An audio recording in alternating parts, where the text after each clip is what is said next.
Twende huko DRC ambako kuna mvutano na mapigano Katana, Kivu Kusini, kati ya AFC na Wazalendo. Wakati mazungumzo kati ya serikali ya Kongo na AFC ya M23 yakiendelea mjini Doha, hali bado ni ya wasiwasi. Katika baadhi ya maeneo ya mkoa wa Kivu Kusini, mvutano unaonekana hasa pale Wazalendo, wapiganaji wanaoshirikiana na FARDC, wanafanya uvamizi na kushambulia maeneo ambayo hadi sasa yalikuwa chini ya udhibiti wa AFC au M23. Siku ya Jumatatu, Aprili 14, milio ya risasi ilisikika katika sekta ya kaskazini ya Katana iliyoko katika eneo la Kabare kusini mwa Ziwa Kivu.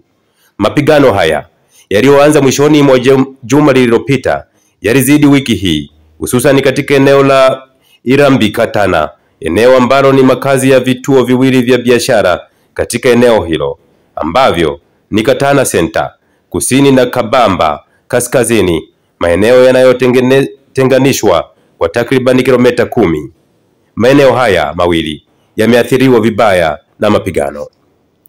Tangu saa 10 alfajiri ya siku ya Jumatatu, Aprili 14, mwaka 2025, milio ya risasi imesikika katika sekta ya kaskazini ya Katana iliyoko katika eneo la Kabare kusini mwa Ziwa Kivu.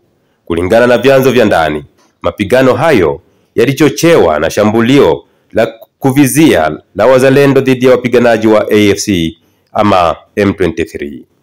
Mapigano haya yalijiri katikati mwa Kabamba na mji jirani wa Mabingu ulioko chini ya kilomita 2 kaskazini mwa Katana, takribani kilomita 10 kutoka hapo. Wakiwa wamejihami, hasa wakiwa na bunduki aina ya AK-47 na wakati mwingine wakiwa wamevalia sare za jeshi la FARDC.